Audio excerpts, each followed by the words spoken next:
successo? Sono stati commessi degli errori e abbiamo pagato con i primi due gol. È una sconfitta che sicuramente ci servirà da lezione, perché di certo il Padova non è la squadra del primo tempo.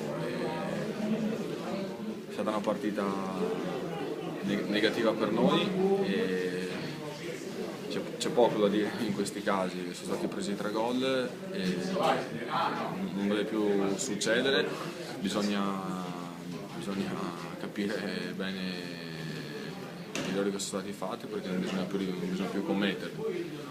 E mi dispiace perché eravamo venuti qua per fare ben altro risultato, e quindi nulla. In questi casi c'è poco da dire, devo subito rialzare la testa e pensare subito alla prossima partita, perché Padova assolutamente non è questa squadra del primo tempo di Varese.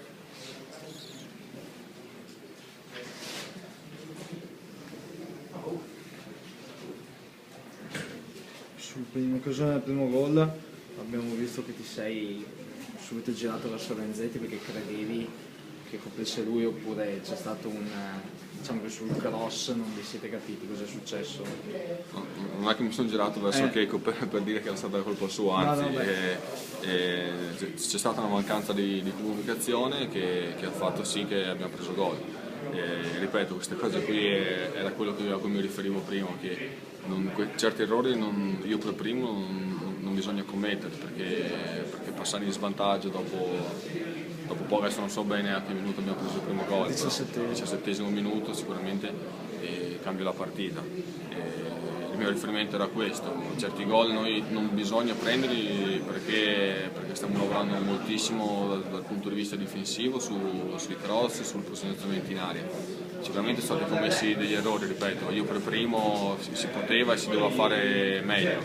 Non è assolutamente uno scaricare colpa ai compagni, perché non è questa la nostra mentalità.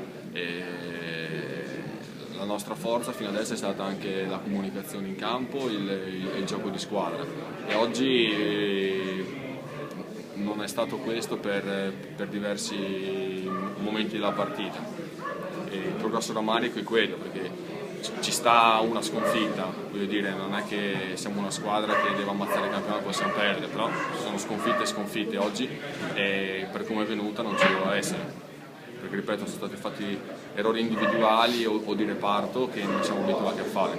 Quindi sicuramente è questo il più grosso rammarico di oggi, perché erano gol evitabili che non si devono prendere, perché fino adesso il nostro punto di forza è stata la compattezza, è stato il gioco di squadra.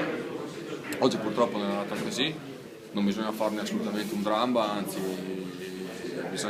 forse ci ha rifatto un po' tornare con i piedi per terra, e quindi nulla. Ci deve servire da lezione, perché il Padova non può fare queste prestazioni soprattutto al primo tempo. Può stare nell'arco del campionato, però ripeto, per come è venuto oggi non ci doveva essere.